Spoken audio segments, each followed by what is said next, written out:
দুটো বাক্য আলোচনা করতে যাচ্ছি। প্রথমে জেনে নাও ফ্রম মানে থেকে, অফ মানে অফের বাংলা হচ্ছে র বা এর, এবং মেড মানে তৈরি। মেড এইখানে পাস্ট পার্টিসিপল রূপ মেড, এই মেডের বাংলা অর্থ তৈরি। এবার এখানে দেখো চেয়ারটি হয় কাঠের তৈরি। তাহলে এইখানে যখন আমরা চেয়ারটি লিখব, তো চেয়ারটি একসঙ্গে লেখা আছে, এখানে বিশ্লেষণ করলাম চেয়ার যোগটি।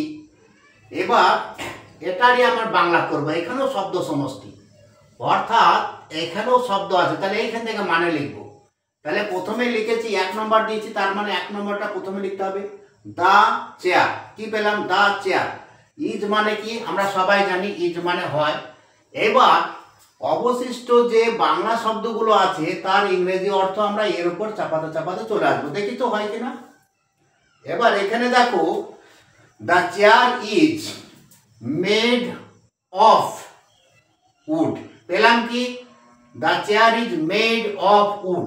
এবার জিনিসটা বুঝতে হবে, কাঠ থেকে কাঠেই এসছে, কিন্তু রূপের পরিবর্তন হয়েছে, অর্থাৎ উড থেকে আমরা, সেই উড মানে কাঠ, কাঠ থেকে আমরা কিন্তু তাকে চেয়ারের রূপে নিয়ে এসেছি, অর্থাৎ রূপের পরিবর্তন হয়েছে। চেয়ার কাঠের সত্তাটা একই আছে, ওই সত্তাটি আছে, সেই ক্ষেত্রে অফ হবে।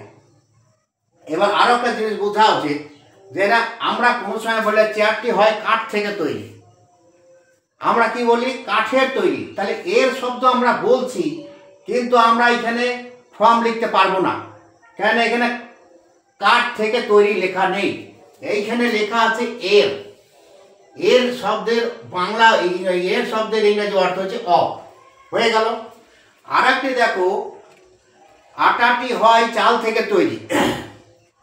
এবার আটাটিকে আমরা বিশ্লেষণ করেছি, আটাটি এক জায়গায় আছে, এটা আমরা বিশ্লেষণ করেছি, আটা যোগটি। তাহলে এবার আমরা এটারও শেষ থেকে আমরা লিখব।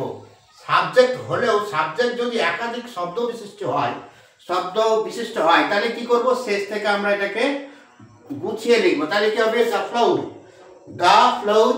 এবার হলো, তারপর লিখবো ইজ।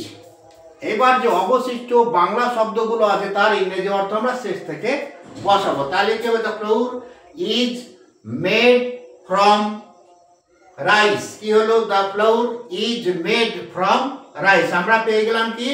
তাহলে এইখানে বলছি চাল থেকে তৈরি, চাল থেকে মুড়ি, চাল থেকে আটা, তাহলে থেকে শব্দ বলছি, সেখানে আমরা কিন্তু অফ ব্যবহার করতে পারবো না, সেখানে কিন্তু এখানটায় কি হবে?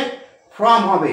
যেহেতু আবার অন্যভাবে ব্যাখ্যা করা যায়, এ তার অস্তিত্ব, অর্থাৎ চালের অস্তিত্ব হারিয়ে অন্য রূপে চলে গেছে, অর্থাৎ আটাতে পরিণত হয়েছে।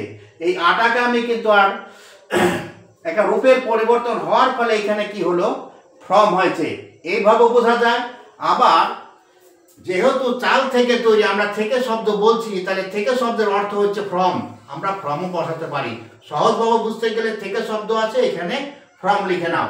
আর একটা হচ্ছে এখানে কাঠের তৈরি, এখানে এর শব্দ আছে, এখানে অফ হবে। তাহলে the chair is made of wood. আর এখানে আটাটি হয় চাল থেকে তৈরি, যেমন আটাটি হয় চাল থেকে তৈরি, থেকে শব্দের অর্থ ফ্রম, তাহলে তার ইংরেজি হচ্ছে the Floud is made from rice.